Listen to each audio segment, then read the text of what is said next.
الراعي الرسمي.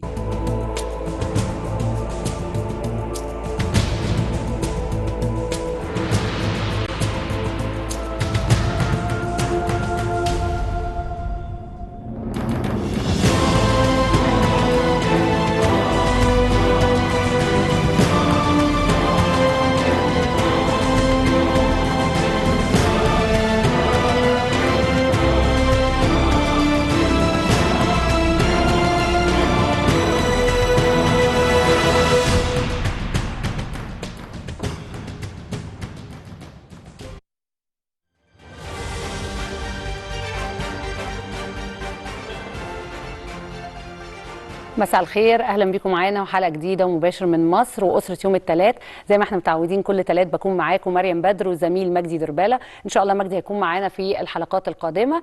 لكن النهارده طبعا يمكن وقبل ما نبتدي نتكلم عن موضوع حلقتنا ونستعرض مع بعض كمان التقرير الاخباري، هنتكلم النهارده الحقيقه عن شرم الشيخ وعن افتتاح السيد الرئيس عبد الفتاح السيسي لمجموعه البنك الافريقي، وهحاول استعرض معاكم اهم العناوين اللي جاءت النهارده. افتتح الرئيس عبد الفتاح السيسي صباح اليوم الاجتماعات السنوية لبنك التنمية الأفريقي التي تستضيفها مصر بمدينة شرم الشيخ تحت شعار تعبئة تمويل القطاع الخاص من أجل المناخ والنمو الأخضر في أفريقيا. وصرح المستشار أحمد فهمي المتحدث الرسمي باسم رئاسة الجمهورية بأن الافتتاح شهد مشاركة عدد من الرؤساء والدول رؤساء الدول والحكومات الأفريقية الشقيقة، المؤسسات الإقليمية المختلفة، بالإضافة إلى عدد كبير من وزراء المالية ومحافظي البنوك المركزية وممثلي القطاع الخاص وشركات التنمية في الدول الأعضاء طبعا بمجموعة بنك التنمية الأفريقي. كمان ألقى السيد الرئيس كلمة بهذه المناسبة أعرب خلالها عن التقدير للدور الحيوي الذي يقوم به البنك التنمية الأفريقي في دعم قضايا التنمية بالقارة الأفريقية، خاصة في ظل التحديات الاقتصادية المتنامية على المستوى الدولي. وأكد الرئيس أن مصر مستمرة في دعمها لدفع جهود تحقيق التنمية الاقتصادية لدول القارة الأفريقية سواء على المستوى الإقليمي أو الدولي. كمان الرئيس السيسي التقى النهاردة بسكرتير عام منظمة الكوميسا، وكمان التقى بموسى فقيه رئيس مفوضية الاتحاد الأفريقي. الرئيس السيسي يلتقي بالمديرة التنفيذية لوكالة الاتحاد الأفريقي للتنمية، والرئيس السيسي أيضا يلتقي برئيس وزراء جمهورية بروندي في شرم الشيخ، ويتبادل مع رئيس جزر القمر الرؤى حول القضايا الأفريقية.